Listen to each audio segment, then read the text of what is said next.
a lot less likely for him, but we'll wait for an official standing before we come to any conclusions.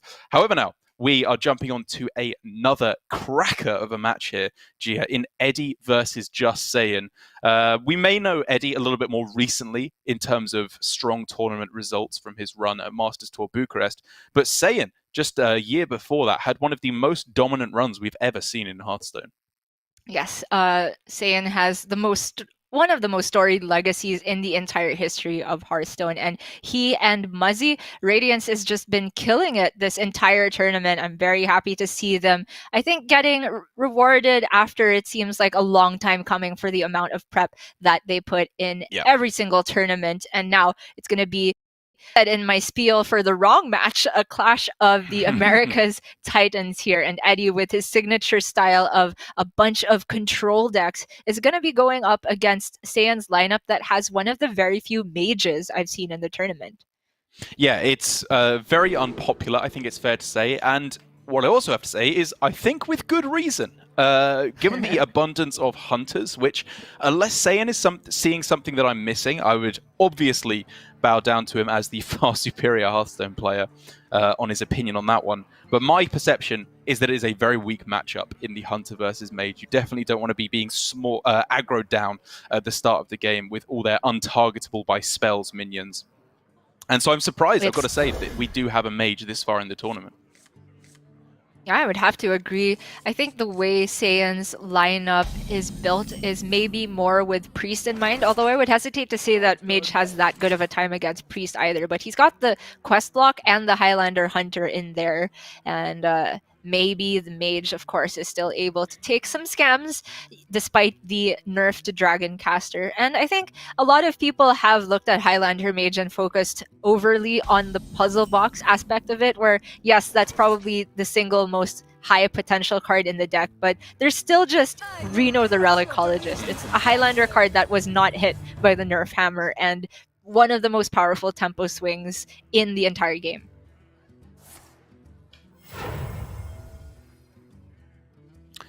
And speaking of tempo swings, that's definitely what I think Saiyan is going to need, because already for Eddie, he is getting off to a fairly decent start. It's nothing staggering with copying a huge Warmall challenger or anything like that. He's just got a decent suite of early curve minions, though, that Saiyan could be in a tough time dealing with. Yeah, Saiyan has hit probably the more expensive cards in his deck, but at the very least that Alexstrasza is going to serve as a dragon activator for his Malygos later on. There's also the Ancient Mysteries secret package for Saiyan, which some Highlander mages have been cutting, but this traditionally helps against aggro a lot more. And for Eddie, on the old Egg Warrior, this does have eggs. Yes, indeed. We used to tag the Mage as being one of those classes that potentially has a leg up against Warrior, back when Warrior was absolutely dominant in GM and we were looking for any class that could possibly hold a candle to it. Mage was one of those candidates because they have the ability to freeze the face sometimes.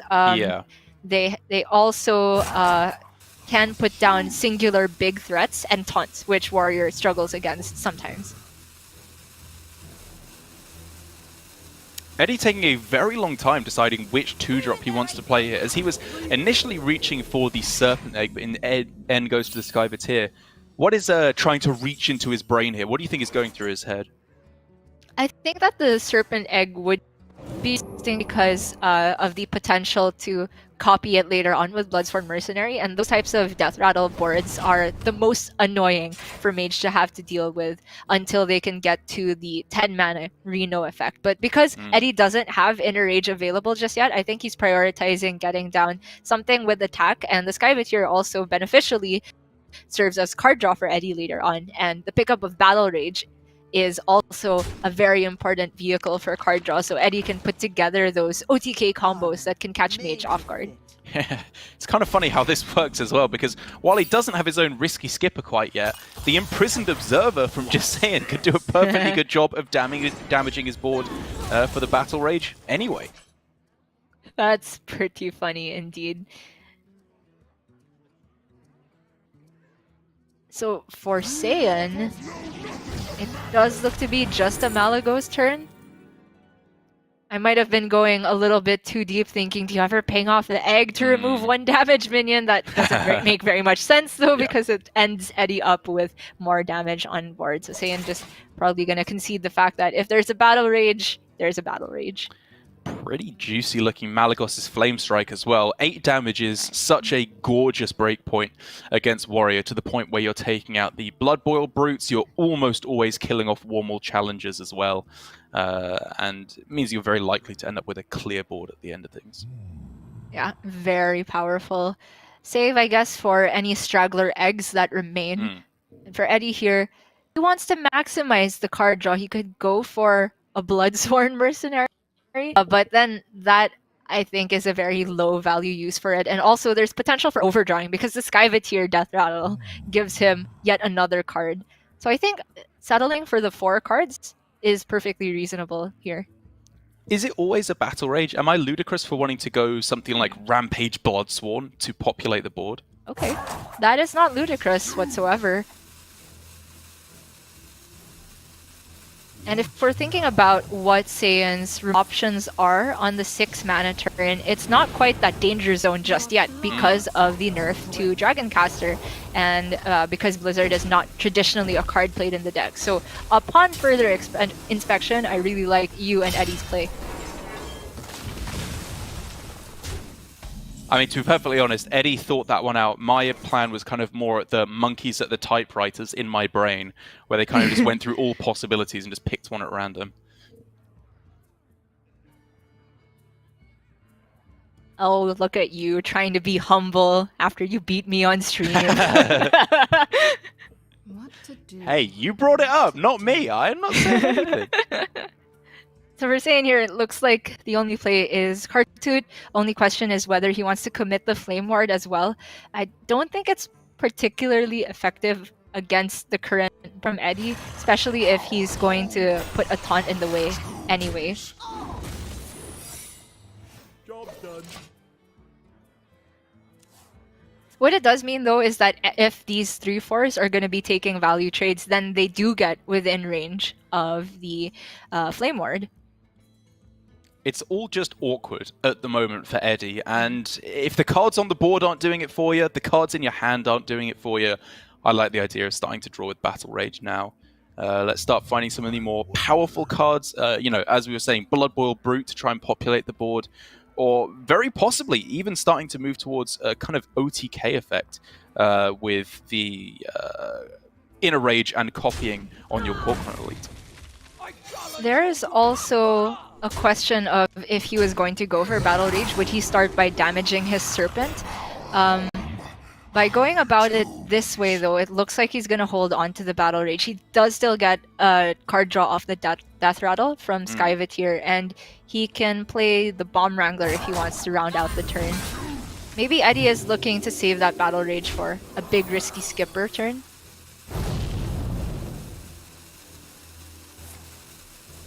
Oh, that's very cool. He uses the Flame Ward to get an additional Battle Rage target. Very clever play from Eddie this game. He's done that kind of thing twice already with the Imprisoned Observer and then the Flame Ward as well, making that work to his advantage. And now for Saiyan, Tiamat and Flame Strike are available. The Flame Strike seems like an overcommittal of resources. But it's getting to the point where that egg has been a perpetual for Saiyan. He can remove it once and for all with that Malagos, but there's not any great targets with Tiamat because of the way the Vecina is shaped. You want to go Wind Fury into that and rush something else, but because there are 3/1s, you don't want that damage to go into your Tiamat. I'm leaning towards Divine Shield Rush here, but Saiyan is going to go for as much clear as possible instead. Rush Wind Fury. It's only generally in very desperate situations that you're going for that one to try and clear off the board. I've got to say, I was looking fairly closely at the Flame Strike there. I think it was closer than it looked. Just to get yourself a completely cleared board and stick something in play is generally very powerful against Warrior. But when you consider the potential power of Kalagos Flame Strike later on, I like the sound of that. big swing potential. The downside, of course, for Saiyan's play is that the egg lines up very neatly into the Siamat. And if Eddie True. wants, he can go for another copy on the egg. And this How is very complicated. There's a Terran possibility as well, but I really think he wants to trade this egg into Siamat. Right, and so how important is it to save the second Bloodsworn here? Do you think it's being earmarked for an OTK potential with Corcoran later on? Or can you happily just throw it down to take control of the board?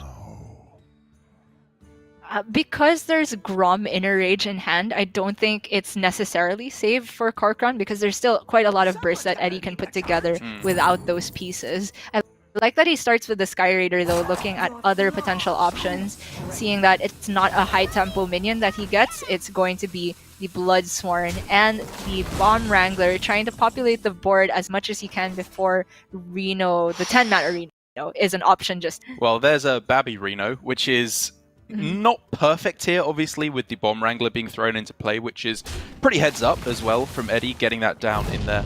And so in the end, what it means is that Saiyan does finally let rip and just obliterate this board in a pretty insane tempo swing back in his favor. Yeah, that's absolutely huge, especially since Saiyan can follow up with the Tortolan Pilgrim into a proactive spell. We're looking at Deep Freeze and Power of Creation still in the deck, and then followed up by Caligos if he wants. For Eddie, it seems like the window for Terran has passed now that all of those juicy Death Rattle minions have been removed in one fell swoop. There's not a great way to damage the Bomb Wrangler and get additional bombs fit into the Terran because he wants to save that Inner Rage for Grom. Yeah, I mean, it's why I was just looking at a bunch of different lines on that last turn. Like, I know he probably had to trade the egg into the Siamat as it was just too clean, but maybe for me, saving the Bloodsworn Mercenary was the way to go, because even if you're not going for a copy on the Corcoran, you just want something a bit more impressive, I feel like. You know, going for a copy on an egg is okay, but given that you have Terran in hand that you can copy, you have the potential for copying Corcoran, as I said, as well.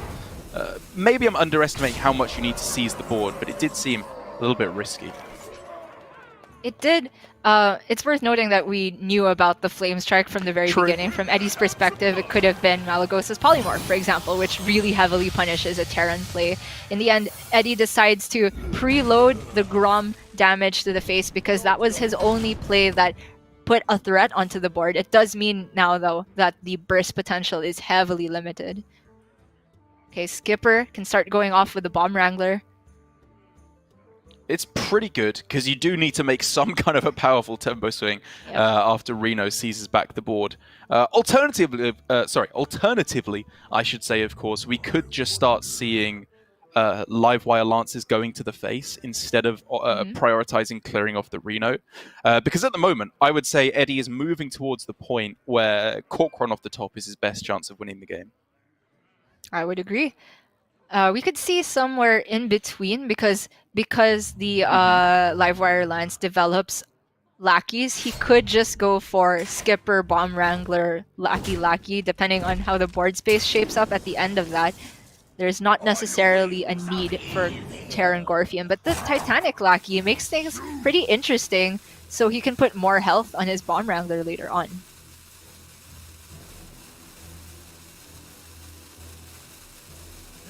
Onyxia, just as an on-curve play for the following turn. I mean, slightly off-curve. That was what I was looking at. To be perfectly honest, I don't think it matters that much. Just make sure you get your options in is the more important thing. Sure. A mediocre turn is better than like an incomplete turn. Saiyan surely feels unsafe at this point, going for the Alexstrasza to remove any Corcoran outs from being too scary. But he has seen the majority of Eddie's burst already used up. It's just the one Corcoran in the deck, Inner Rage already used, both Bloodsworn Mercenary already used. So checking his results. What to be worried about is second Rampage plus second Inner Rage on Corcoran. Right, yes. Which even then does not come quite to the point of delivering lethal without the Bloodsworn, of course, was the downside of Eddie's plan. Sorry, what were you saying before that? I was going to say that Eddie is correctly swinging to the face to see what he can get first before he starts worrying about risky skipper stuff. And with Double Titanic, it actually gets pretty interesting now as to how he wants to do this, with having like up to 5, or sorry, even 7 procs, I suppose, technically, on the risky skipper before it dies. But not enough minions to get all those procs off, I would assume. The problem is there's 2 relatively chunky minions in the way of those bombs going face, so I would assume Eddie's gonna prioritize removing some of these first.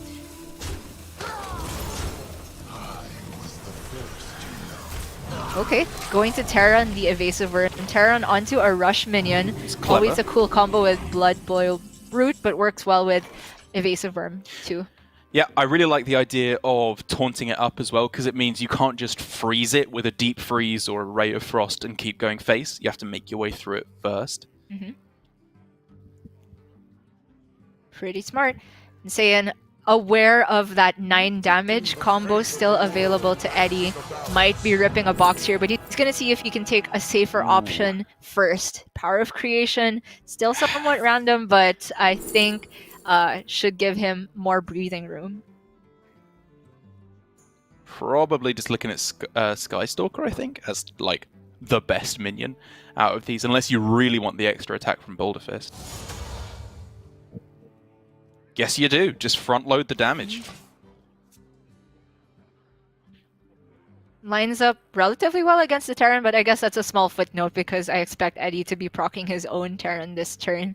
Now, Eddie has a shot to draw for the Kor'kron right now. Kor'kron's just lethal, as I count it. Does he have the mana after this, though? With this line, despite drawing 2 more cards, he does not guarantee himself lethal anymore. But I guess he was prioritizing looking for more procs onto the Bomb Wrangler. Also, Armor Smith is a pretty big benefit of this line.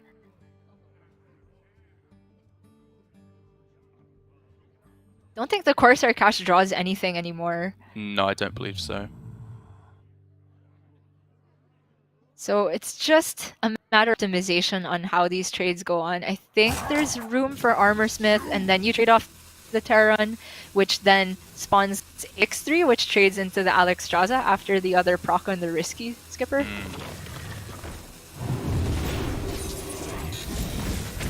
Yeah, quite clearly just aiming for the line of getting the most taunty minions in play. That means you can just go face with everything you got while protecting the rest of your minions. Okay. Very brave line from Eddie here. He's not far off from dying himself with the amount of damage left on board. Yeah. So Rusty Raider, there's only 18 that can go face immediately this turn. Sorry, 20.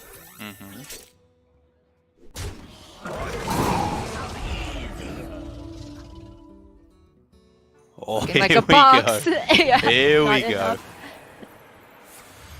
Dan leaves 2 minions, still able to attack before he plays the box. Oh my god. Look at all those taunts! Look at that hero power! What? Time runs out on me. Look at another box! Derek, Illegal. there's still time, Saiyan! Play the He could second... get... No. What? He got another box! I wasn't even looking! Yeah. Ah! I don't think he needs it, right? He just hides behind these 3 taunts, and there's just not an out. 4 taunts, my bad. No outs for Eddie. I mean, there's an out, Gia. There's one out. And it's that pesky little boombot right there. Okay. But it's been frozen, so there's the skipper for the 1 in 8 to go face, and then the 1 in 32 for that boombot to deal 4 to the face. That's it, right? That's the only out. You can maximize your chances by going skipper, inner rage the treant, and then play a minion. I'm just floored that I'm looking at a standard board. This looks like a Battlegrounds board in that he's pair gaming with taunts, and there are golden minions. Double golden boulder fist? Oh my god. rolled it on the 10 gold turn? I assume that I means mean- something, but this is as far as my Battlegrounds knowledge goes. It's the bomb out! Can Eddie do it?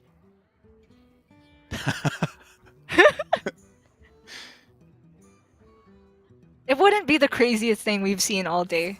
The odds for that Magtheridon into Blade Dance to hit exactly the 3 right minions on a board of 7? Okay, so he can maximize the odds even more actually with the Corcoran. Okay. Less targets. Here we go. Oh no, more targets! Ah! Oof, it was 4! It was a 4. Yeah, I think actually as well with the secret in play, that may have... Oh no, wait, it wasn't in correct order, because if he'd played the skipper first, then the Corcoran would have activated it anyway. So I think even with the secret in play, that was still the best chance that Eddie could get as he worked through all of the odds there. But well done there for Saiyan, taking the win. Puzzle Box, doing what you put it in the deck to do. You know, we can laugh about it, but he brought this Reno Mage, and you always know that that is a possibility that can happen with the deck. And so now at the end of all of that, Gia, we are left with the Quest Warlock for Just Saiyan. And I got to say, this difficult kind of deck does just feel like the perfect kind of strategy for such a strong player as Just Saiyan to go for. And it also feels like the perfect palate cleanser after the end to that mage game, where there was not a lot in the hands of either player's decisions towards the end there. But I will say, good restraint from Saiyan to not play the second box as much as my Mimi heart would have loved it.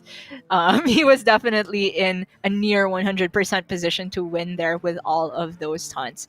Now it's going to come down to a matchup which we've seen swing in either direction here, but I tend to put it in the favor of the Warrior still. I think it's really close. I've heard a lot of players espousing the same opinion as you. Meaty, when I was talking to him about this matchup, seemed to think, yeah, you know, you're still just in a good spot as the Warrior. You can deliver consistent damage, but almost more importantly than that, in the Egg version, you have the potential to hit such an insane curve at the start of the game with Eggs and Terran, copying them, that the Warlock just can never deal with. But having said that, unless you hit a very powerful start at the game like that, the Warlock can't deal with, I've just been seeing a lot of success on the Warlock side. They're able to quite consistently clear off all but the largest of boards, or the eggiest of boards, and thereafterwards just quite easily move on to their own cheated out minions that the Warrior can't deal with.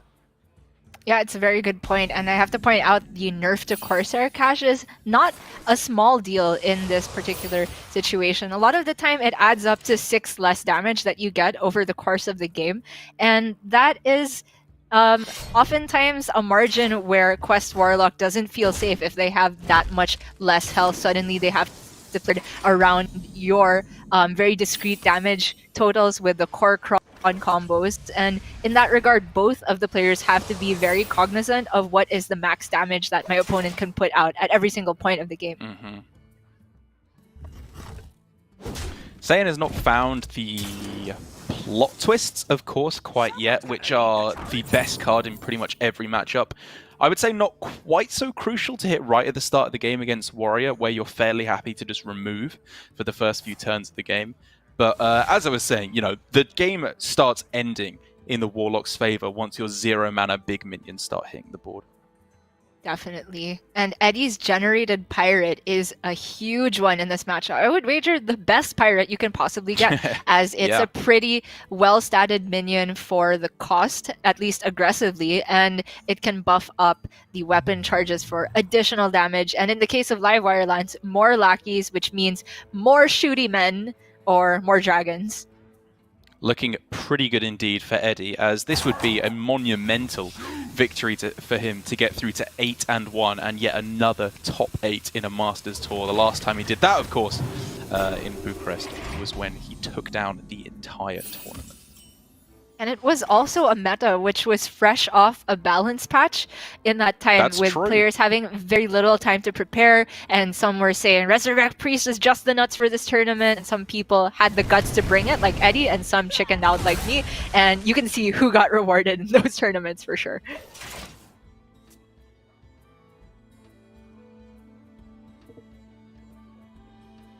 Greenskin looks premium to me here. There is, however, upon second glance, the option for the Egg Inner Rage Bloodsworn Mercenary combo, which presents a very annoying board for Saiyan to have to deal with. Just a Crazed Netherwing would leave 2/3/4s still in play. As then, how would you respond to that on Eddie's side if you were to see a Crazed Netherwing on the board? It's not super clean. Oh, actually, no, I take that back. If you were to go with that line, then you can go Captain Greenskin plus Kobold, which takes out the Crazed Netherwing. It does actually just look very clean in the expected outcome. I guess the only downside to think about is if that is the play, you have used your Inner Rage and are ending the board with 0 damaged minions, assuming that the Crazed Netherwing comes down, and then Battle Rage possibly gets stranded. But that's already assuming that the Crazed Netherwing is there in the first place, and in the meantime, you would be getting a lot of face damage in. So I really like the line from Eddie here. I think it's very, very clever indeed, as a deviation from just the on-curve play. Saiyan has a slightly more difficult time responding to this, though. I think it's fair to say. I'd have to imagine, in the end, he's just going to lean towards getting an Abyssal Summoner down. I would agree. The option for clearing this looks pretty expensive. If he wants to get rid of the Death Rattles too, it would be more Grain of Fire into Coin Dark Skies. In which case, I would much rather just get a big taunt in the way and force Eddie to deal with the problem. So many possibilities.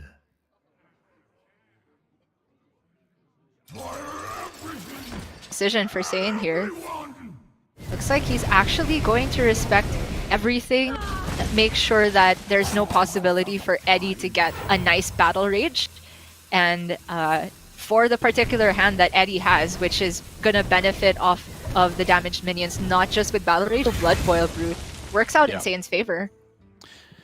Yeah, it's a very costly way of clearing off the board with this line, but I suppose all things considered, even though you're looking at a much smaller Abyssal Summoner on the following turn, his hand was getting very, very full at this point in the game. He wasn't just able to keep tapping every single turn to find the plot twist, so the fact that he used a lot of cards here isn't necessarily a bad thing.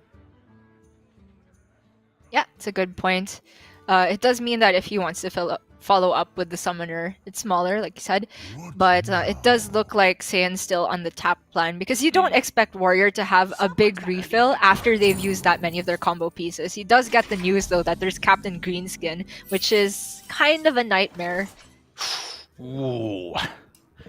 That is what you're looking for, though, for Just Saiyan, as even though he may consider just going for Keladan or Abyssal Summoner, I would at least look at either of those lines. Plot twist, whether or not it comes down on this turn, is crucial to getting that quest online. Definitely is. And if he wants to play it this turn, it gives Saiyan a shot at redrawing a Dragon plus Nether Breath, which is definitely a way that feels better to clear off the Greenskin than Soulfire. Gonna take that shot and hit some healing, but no Nether Breath so far. No Nether Breaths, but ways to start speeding up the card draw as well. Getting the questing here, Blood Mage for another card draw. Getting closer to that quest may just be able to mean he's getting his own win condition online before he even needs the Nether Breaths necessarily. Sure.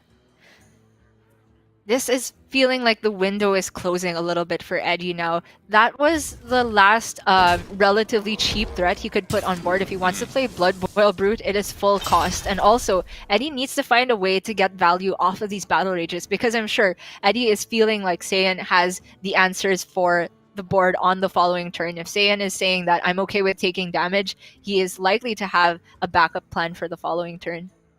I really don't want to trade this Captain Greenskin, though. Oh, yeah. And I also really don't want to shoot it with my own Kobold Lackey either, for that matter, although I am considering it begrudgingly. I mean, it looks to be that Eddie is planning on shooting the Questing Explorers instead.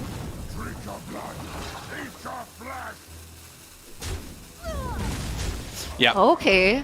Very cool play where he trades away the threat, but manages to keep full health on his Blood Boil Brood and keeps a board that is Dark Skies proof, at least just as a singular card.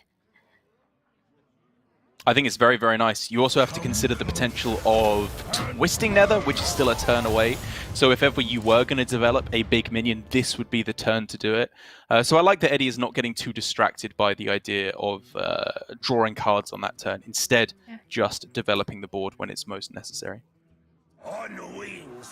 Okay, Derek, how do you feel about this trade? Is it acceptable? Okay, I mean, with now the that he's evasive dragon, yeah. Yeah. So there's two levels to this, right? Evasive Draconid is a good card to get on this turn if you just look at it based on what you're seeing. But you're stepping directly into Twisting Nether turn, as I said, which would be pretty disastrous, to be perfectly honest. Eddie would not have a strong follow-up. He wouldn't be able to develop or get much damage in. So in the end, he's holding back on that and using it, I would have to imagine, as his refill after the removal does come down. Yeah, I definitely like the idea of not overcommitting onto this turn. I am still very concerned about not getting any Battle Rage value, and he has the chance to discover a third one, but I guess the Rampage is looking a lot more useful. Then it would become Golden Battle Rage, right, and draw him 2 cards for every damaged minion, so I think you'd probably take that there. You can discover a tier... never mind. Looks like he's actually going for it. I was saying it as a joke, Eddie, okay? You didn't have to listen to me. But in the end, the self-shoot here with the Kobold Lackey is a pretty inspired play to get a big minion on board and threaten lethal for the next turn. It's pretty cool. I mean, he does sacrifice the immediate 2 damage, but getting the guaranteed Rampage target means he nets 1 damage immediately. And also, there's a damaged minion that if it's not cleared, that's Battle Rage value. That's a Bloodsworn Mercenary target. And it's of a health range where just Crazed Netherwing is not too scary. So Eddie's... But Saiyan has a great answer of that Netherwing plus Nether Breath. Yeah, it's the real question is just whether or not you tap on this turn, because you could instead go Rain of Fire and then Nether Breath in combination with Blood Mage Thalnos to gain more health and clear the board. But the problem that you're walking into there is, do I just die if I tap? To which the answer is yes to Gromash plus the Inner Rage if you were to tap there.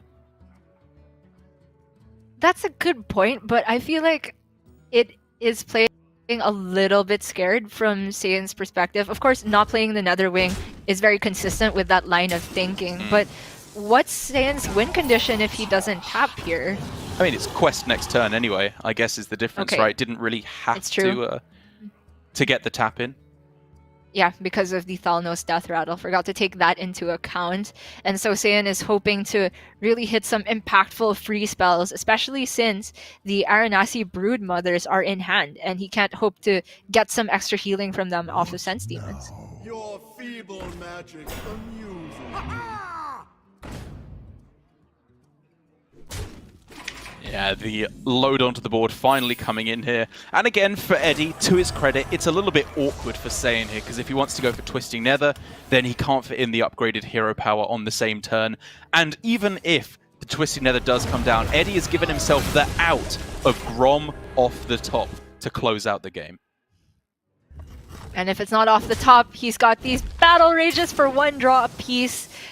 They have been sitting in hand for a long time, and it was a very difficult decision for Eddie to hold on to them for this long when he could have had windows to give up some damage for more card draw potential. But I guess he relied on eventually getting a target to copy with his Bloodsworn. Ends up drawing tons of cards. There's a Korkron. No Grom quite yet. He draws so many cards, but I genuinely wonder here if just taking the 1 Battle Rage for Grom was his best chance of getting the win there. Because things just start to go so terribly for him now. Do they? I think that he's in a pretty fine position, especially having seen Nether. The Crazed Netherwing will hurt a bit, but he gains a lot of armor to give him time in the meantime, and he has a big Risky Skipper Bomb Wrangler combo for the follow-up, which is potentially a lot of burst itself. That was the last card he needed, though, to activate Zephyrus with the Soulfire being found. So Huge. if Nether Breath isn't doing it for him to heal up, Zephyrus Radiance is a possibility if he wants to heal. Although, of course, I imagine he will be taking it a little bit more higher value with the Zephyrus. Yep. Unless he really wants to shill for his team and take the Radiance here. Hey! Great branding. I love your mindset. It could be Nether Breath just to cash in a damage, knowing that he can't pair it with Malagos. In the near future, it would have to involve plot twisting it back, and that's not very realistic for Saiyan, as he already has a pretty high value discounted card in hand that he can pair with Malagos later on. But for Eddie, this is looking like a prime Deathwing turn. What now? Yeah, it really is. He's seen a whole bunch of those cheap single target removal spells like the Nether Breath, obviously Keladan as well, Twisting Nether, just relying on sticking this board and trying to connect it to the face. Oh, the pain of drawing your Morg after having played the Nether Breath. That hurts. But he can go for Zephyrus into Natalie Celine if he wants. Or the very brave tap into Keladan. So many Well, Keladan's already gone, right? Oh, my bad. At this point, but I'm wondering if instead of tap, it's actually just Malagos Soulfire to get it on the board. Oh. I know that's a pretty high risk of discarding Zephyrus, which is a very powerful card at this point, but I don't know. Malagos is a powerful card to stick on the board. I wonder. Well, I would argue Natalie Celine puts a lot of damage on the board as well. Yeah, you've used Zephyrus then, though, right? Which is very crucial. But so is the Soulfire. Yeah, I mean, yeah. the problem with both our lines, though, is that it still leaves Armorsmith on board, which means 13. That's Armorsmith plus Grom in a rage. It's so scary, no matter what line he goes for. But in the end, Saiyan agrees with you. He's gonna try to stick the Malagos, and this is a higher health total, all things considered. Yeah, I mean, my suggestion was tentative at best. I was, a stiff breeze of wind would have convinced me to the other side of the argument, I think, because I was right on the fence there as to which line was the way to go.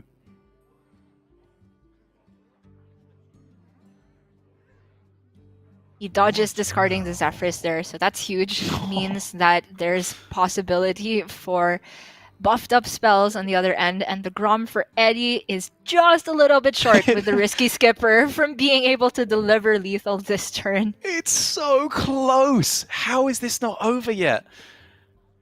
I mean, he can even set it up for next turn, right? You can go Anchor plus Corkron if he wants to even work around a little bit of healing. But it's a clear on Malagos this turn, right? If you just go Skipper Grom, trade, Oh, Malagos dead. Can that possibly be right? He's used double Nether Breath and Soulfire. You just leave Malagos where he is, right? It's really tough.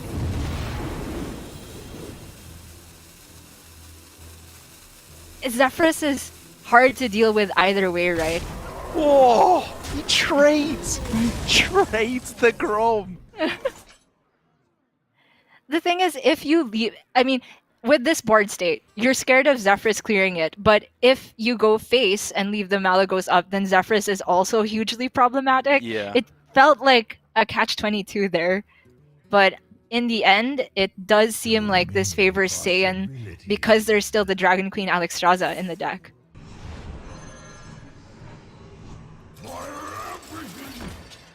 Yeah, that's just a couple of worthless imps. I suppose trying to manipulate mana here? I think for Soul Cleave? Oh. Not available. Zephyrus doesn't read the more card text because it's not spell damage. It's a great spot, Gia.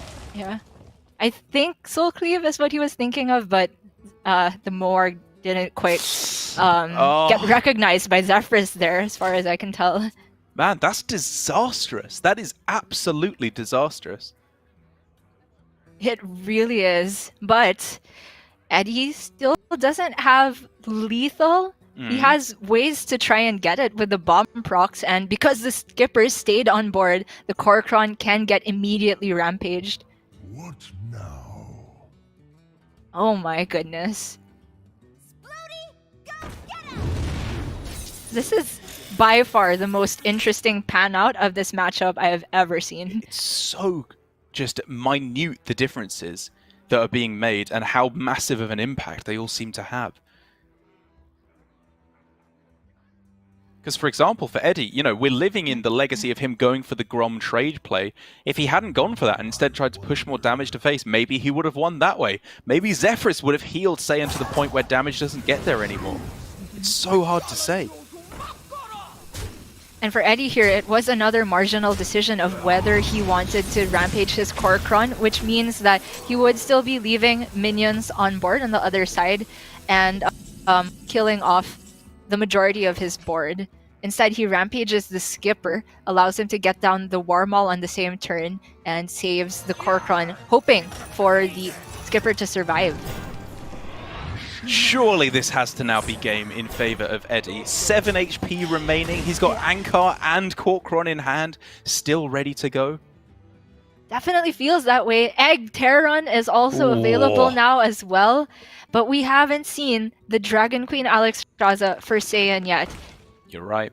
Despite its being nerfed, there is possibility for generating Nazari, for generating Ysera, just very high impact cards. And there's also the natural Alexstrasza that Saiyan can use to heal up a little bit more after this turn.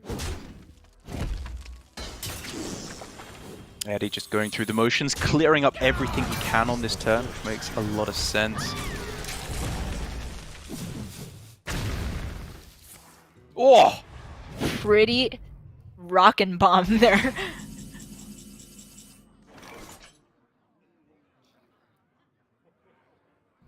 So immediately, you just have to decide, is this a tap turn, or am I playing Alexstrasza just to try and survive? So what's the best thing he can get off the tap? It's Dragon Queen, specifically? Alex. Yeah. I wonder.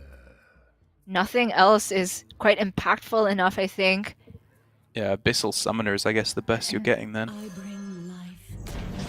So Saiyan is not taking that risk, trades away the 3-4, and makes it so that if the Terran wants to pop out all of its contents, it has to take a pretty bad trade. So this is a pretty complicated turn now, because for Saiyan there's bombs hidden inside the Terran, and so Risky Skipper plus Bomb Wrangler plus Korkron can be used to get a couple of bombs out of that Bomb Wrangler, plus activate the bombs that are inside Terran. Yes. Which is a lot of damage working together. It's a little bit of board space issues, I think. Oh, okay. Are there 4 minions in this? I think it can still work if you don't play the second Bomb Wrangler after popping the Terran. But I think Eddie's just trying to optimize it so that the most bombs can go face as possible. So we might see him trade the Korkron first, the Terran.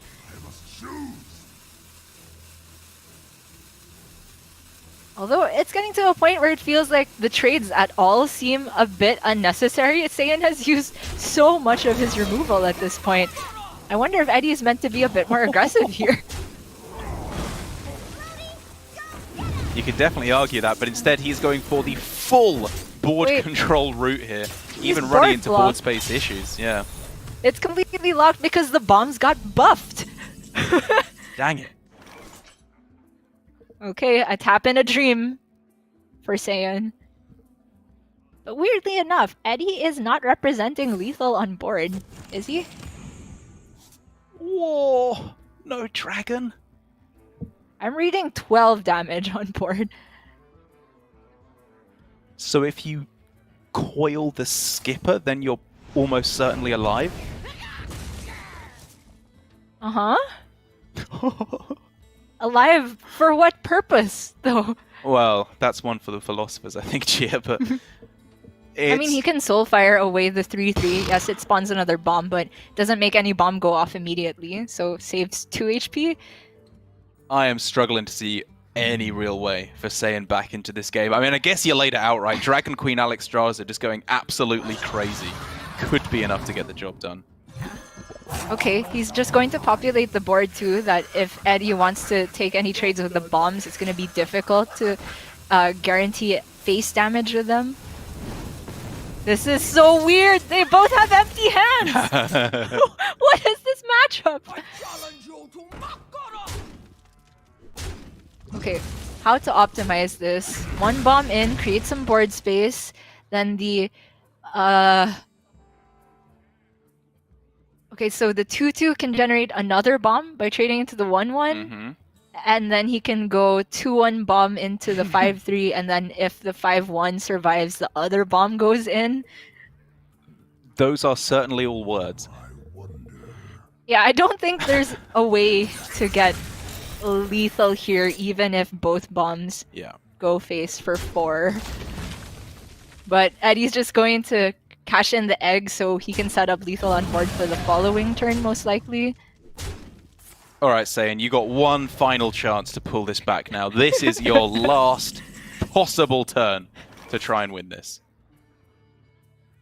DQA. Does that even summon a taunt if you don't have other cards? Is it a 0/0 that then explodes? I have never tested it. Me neither. Summon a demon with taunt and stats equal to your hand size. I guess no. Or just it is a abyssal that is born to die and instantly perishes. I mean, he has to tap. Yeah, obviously. Ah, taunting him.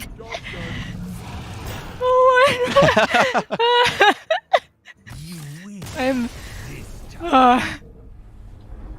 Yeah, a funny way to end for sure, but a well-deserved victory for Eddie because what a mammoth game of Hearthstone. So many fundamentals packed in there into that game, but also so many weird lines that you never even have to consider most of the time. We were debating things from the very, very beginning of that matchup. I liked Eddie's early play of going for the egg copies. I still think it was not cut and dry to hold on to the battle rages for that long. He ended up getting good value off of them, but it required him to expend the second inner rage, which meant that the Grom and Korokron were dealing less damage. But I think towards the end game, the one that we were really split on was how to deal with that Malagos. You're advocating for leaving it on board. In retrospect, it feels like with the way Saiyan's hand shaped up, that did make a lot of sense. But there was also a world that if the Malagos was left up, then the Zephrys could have given something extreme. Man, I just want to watch that game on replay, and I hope that these two will put out a review for it at some point. It was very, very interesting for sure. And as is always the case with Eddie and Saiyan, two of the strongest players in the Americas region, in my humble opinion. And so they will always be able to justify their plays, I'm sure. Even if they themselves are doubting it or not necessarily 100% sure, they're definitely going to have strong reasoning behind their decisions, if nothing else. And that does mean that, again, Saiyan has another shot to take a win with the Quest Warlock. Now the Warrior has just crawled over the finish line. So it is only going to be the Mirror left remaining for the Warlock. Kind of hope we get to see that one, got to be honest, because I absolutely love watching the Mirror. And of course, the Control Demon Hunter, which is not a matchup that I have seen before. Yeah, definitely. When two OTK decks clash, it's going to be difficult to see what's going on. And the majority of the strategy will not be seen on the board itself. I have to say, it's going to be a lot of mind games of how much do I think my opponent has in hand on this turn and the next turn, and so on and so forth. For Demon Hunter, they have to play some of those cards face up because a lot of the time they have to front load their damage in the weapon across multiple turns. So maybe for the Warlock in that situation, it's a bit more clear as to when they have to go for the heals. But for the Demon Hunter, I think it's going to have to require a very good understanding of the opposing deck. And so we are lining up the Demon Hunter, the Control Demon Hunter first here for Eddie. Obviously spawned in very, very recently as a creation in competitive Hearthstone due primarily to the most recent wave of nerfs, the 5th nerf to Demon Hunter since it came out just a few short months ago in Ashes of Outland. Traditionally, Demon Hunter has been an incredibly aggressive class, relying only on the tempo version. But this most recent variant that relies instead on controlling the early board and then using burst damage to close out their opponent is, for me personally, a real delight to watch. I think it has a really interesting and unique playstyle. I would have to agree, and there's still so much to be uncovered as to what the optimal way of playing this deck is. But if there's anyone that can figure that out for a slow, grindy deck in a short amount of time, it is Eddie for sure.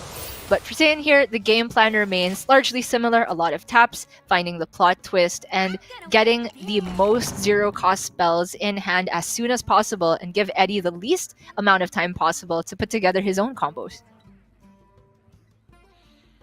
Well, in the matchup, I'm going to go ahead and say that you're not really looking for board clears all too much. There is obviously the need to clear off Abyssal Summoners, I suppose, and the Dragons later on.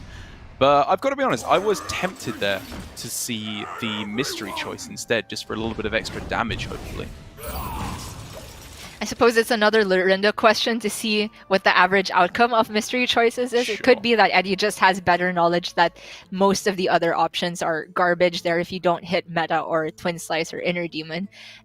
In this case, though, Saiyan did just take advantage of that very cool double Moarg interaction and keeps the cycle going. For Eddie, though, it's very fortunate that he got that Skull of Gul'dan on the left hand position in the hand, so come the 6 mana turn, he's gonna get his train rolling and put together the beginnings of his damage.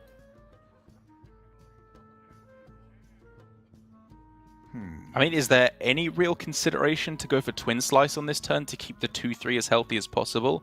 Or are you just taking a double trade, or potentially even just going face, actually, is another reasonable argument?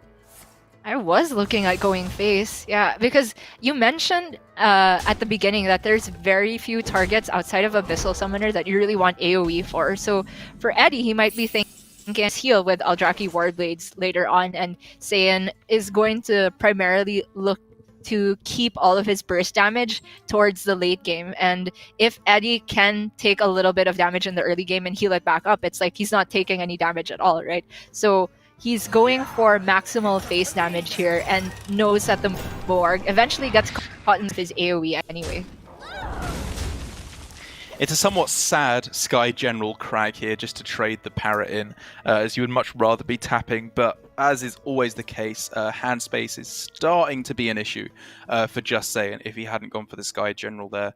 So instead, just kind of keeping up on the board as much as possible and then following up with the taps later on does make sense.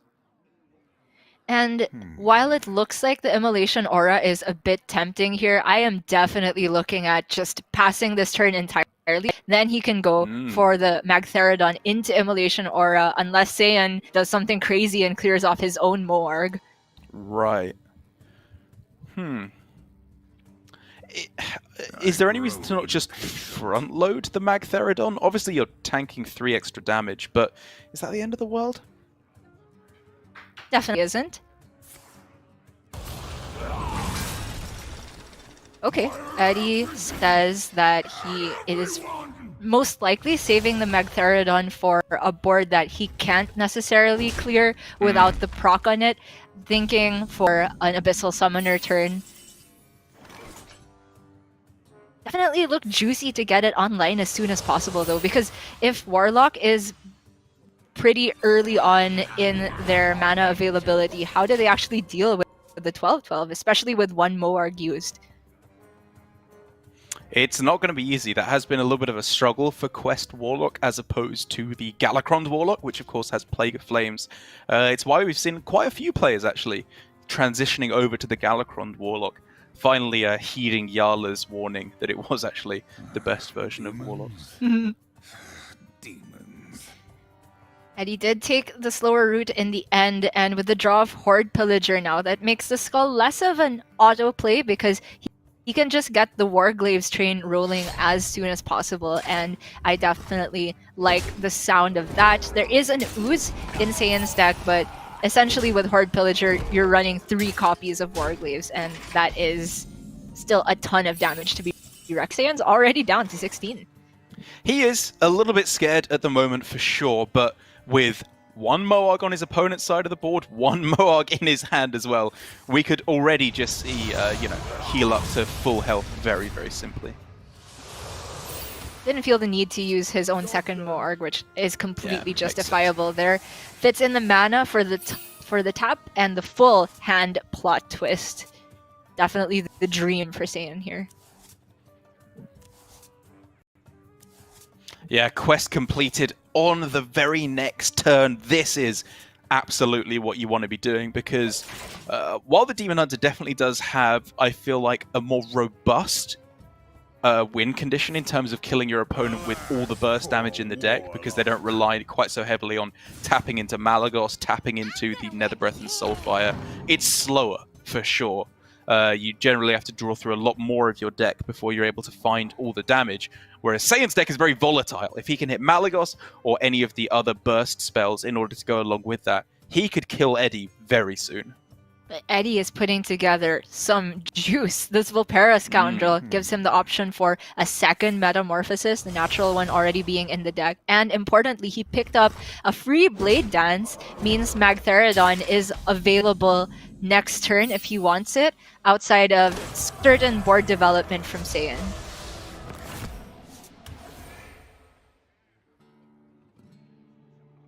So for Saiyan, I'm definitely looking at the Aranasi.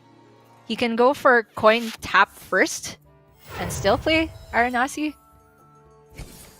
Sorry, what do you mean by Aranasi? Sorry, Abyssal Summoner, my right, bad. Sorry. Yeah. Yeah, I think that's definitely what he's looking at as well. I was wondering if he would try and hold on to the coin there. I may be getting a little bit greedy here, it's very fair to say. But being able to go for an extra cheap spell in combination with Malagos is generally very powerful in this deck. Yeah, it's just that weird situation where you want to ideally save for that long, but the opportunity cost of holding onto it for that long means you're possibly missing taps and missing cards that you can combo with Malagos anyway if they get discounted. So I ultimately like what Saiyan went for there. And now Eddie has a board that is starting to look a little bit problematic.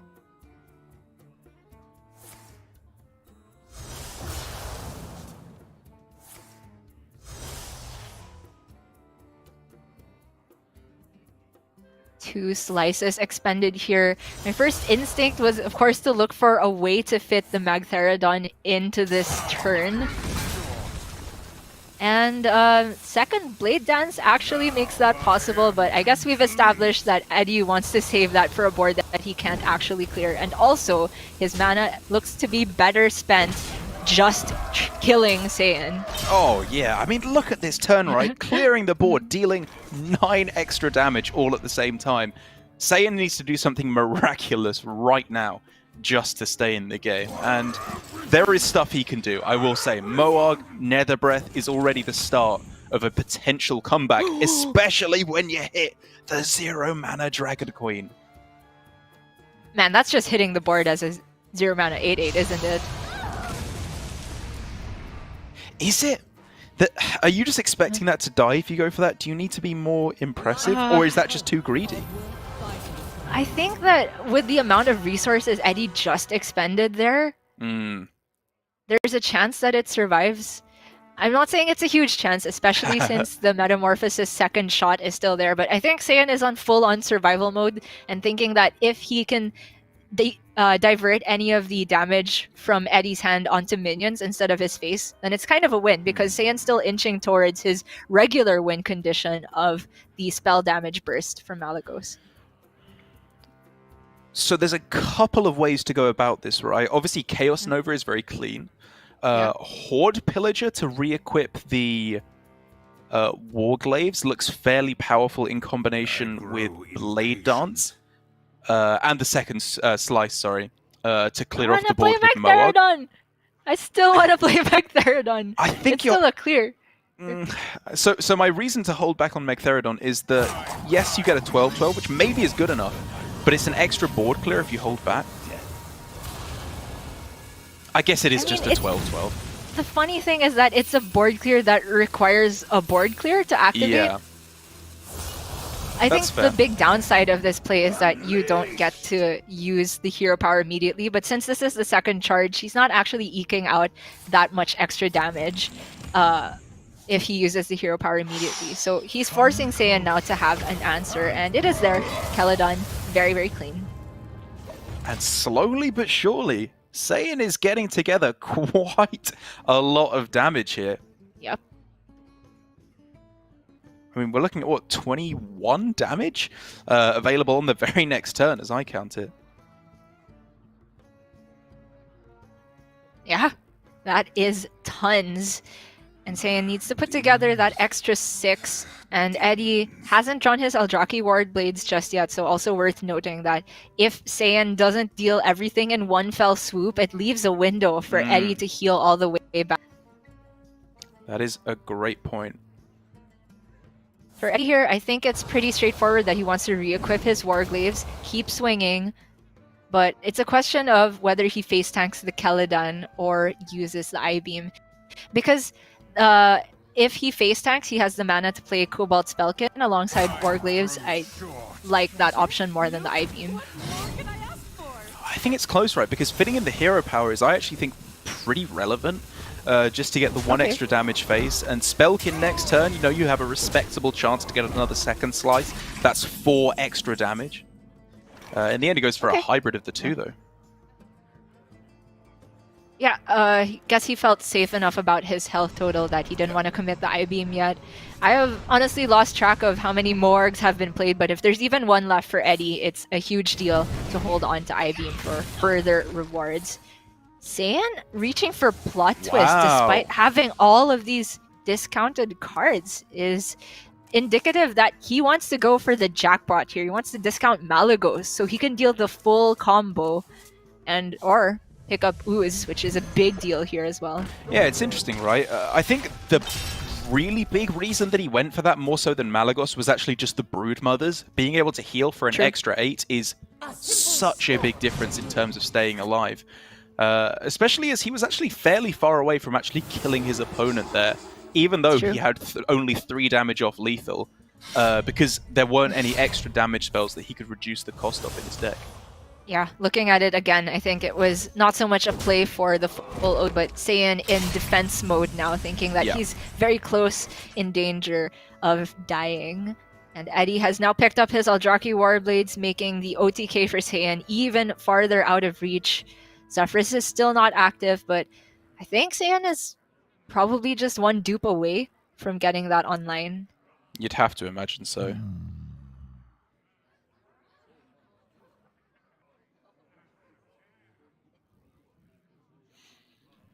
I think it always starts with the tap here. Even if you don't hit Zephrys activation, he can play Aranasi, put that in the way of the Warblades. I wonder.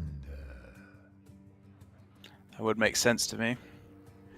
Ideally, definitely looking for some way to heal up on this turn as well. Wow, he even forgoes the tap. Oh! Playing with fire here is just saying. Is it playing with fire? I feel this play is very safe instead, not fitting in the tap here. Making sure he gets an unchallenged taunt. I suppose. I was more looking at the fact that there's no chance to heal on this turn, which is starting to look a little bit scary for me, especially with the natural metamorphosis having been found from the deck now. I have to say, though, we have caster vision from Saint's perspective that Cobalt Spellkin could have given Eddie 2 more Twin Slices, but we can see it's the Consume Magics. Not very effective for Eddie here, but Cycle possibly if he can get in position again. Zephrys active.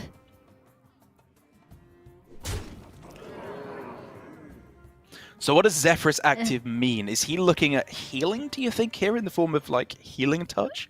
Or trying to move more towards lethal? I definitely think he's trying to just outlast the damage Eddie can put together. The way he manipulated the mana makes it even more apparent. True Silver is kind of tempting, actually, I gotta say here. Yeah. But there's a Warblades on the other side, right? So Eddie's still healing up for quite a bit if you expect even 1 Twin Slice. If Saiyan has been playing for survival this long, I feel like the healing touch has to be where his head's at. I begrudgingly agree. I wanted to hit my opponent in the head as Saiyan there. Definitely begrudgingly agree with that, but Saiyan, right from the beginning of when he plot twisted his discounted combo pieces, you could see that he was playing for a control game plan here, but it's looking like it might not get there because Eddie has the Metamorphosis, he has Zephrys, he has the second slice in hand. Yeah, I mean, I'm just looking at how you sequence this on this turn. Like, you could potentially go for second slice, I-Beam, Blade Dance. hero power. It clears off the board, gets you damage face. I like the sound of that. And there's also a combination where it's Immolation Yeah. Aura instead of I-Beam, but I do think he has to end up committing the second slice for a clean Blade Dance here. Or he can Hero Power and Blade Dance I-Beam, and then he can still hold on to the second slice true. for more damage later on. Yep.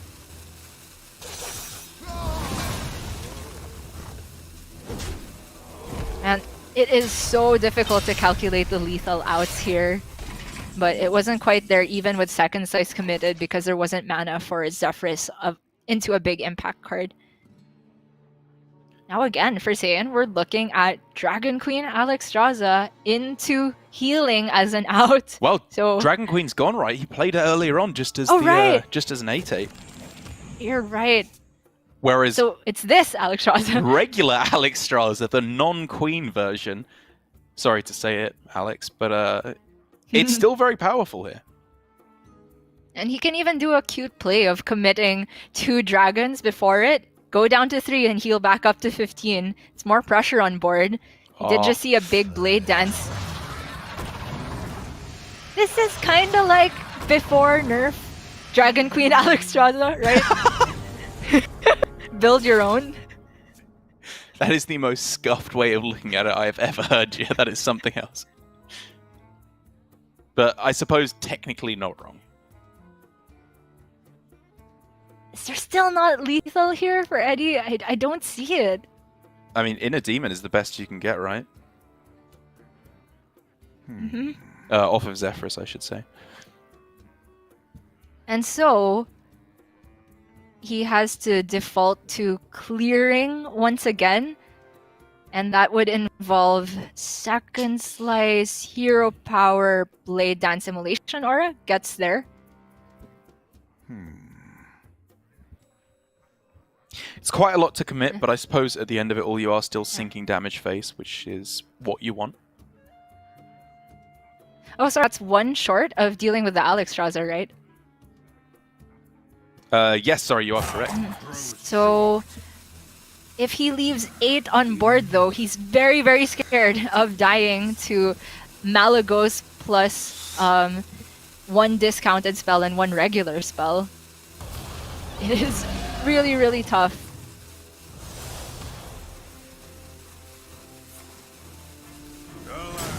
Wow, he's this leaving call is this to the coming last really minute. late. Oh my. Oh! No! You He hate got to the see it. I-beam, but he didn't play it in time! Eddie was deep in the tank there. And Saiyan is 1 off lethal right now. 13 on board, 9 in the hand. That's 1 off lethal in my book. Oh my gosh. If he just doesn't play the Mali, that's even less damage. Oh my god. So many possibilities. And he can't, like, preload a Rain of Fire. Right. Because he could be himself closer to lethal. But is the difference between 16 and 15 all that relevant against this deck? For Saiyan, it could very well be because he still doesn't know what the Cobalt Spellkin generated cards are. Yeah. But he might have a read that if Eddie didn't have the lethal last turn, those might not be twin slices. But also, Eddie ended up making a very uncharacteristic rope skull there. So I don't know if Saiyan can have any read at all. Oh! That's game! Okay. That's... Oh no, wait! He needs to not discard it though! Oh! Ah! Oh! Wait. Did he not take the odds there for the double Rain of Fire, double Soul Fire? I mean, had he had more time, very possibly he Oh, would have. no mana. Right? Oh wait, because What do he you mean? just played Aranasi. Yeah. If he And didn't then play he would have Aranasi, before. Oh my gosh, what's he had going on? what, 1 in 4 to just win the game there? Oh, sorry, 3 out of 4 to just win the game. Demons. And I think, as I said, the rope Yeah. was burning very low. Had he given himself a little bit more time, maybe he would have just gone for it. I mean, for Maybe Saiyan, not. it looks like we can call it a not ideal turn, but if he's a real god, there's also the chance where he's saying Eddie just doesn't have the lethal next turn and I Yeah. can take my lethal with the Malagos. But the way Saiyan's been playing so safe, I would wager a guess that he did not consider the pretty good odds to win on the spot right there, especially taking fatigue into account. That's another 2 that's going to come down after the Chaos Strike is kind of forced from Eddie's hand. It's such a complicated endgame here, my goodness. Eddie is ending the turn with Zephyrus. What does it even give at this instance? A cool Takes a Tyran cool Chap! Tyran? That has to be wrong! Why not the Pyro What? Huh? But that's just game for Saiyan because of the fatigue now. Yep. Derek, I do not know what happened in this Ed game. I have no clue. This is Eddie's forte. These slow, weird control / combo decks is what he is supposed to be better at, more so than any player. But clearly, I mean, I'm not claiming that I would have been able to make a better play there under the pressure and under the time constraints at all. But from Eddie, I'm just going to be honest, we have learnt to expect better from him because of how dominant of a player he has been historically in these style of decks. But when it comes down to, unfortunately, roping out the Thalnos I-Beam, going for Kultiran Champion, not that we can see it would have made a difference in the end anyway, but it's an uncharacteristic end there and a pretty brutal way for him to be eliminated from the top 8.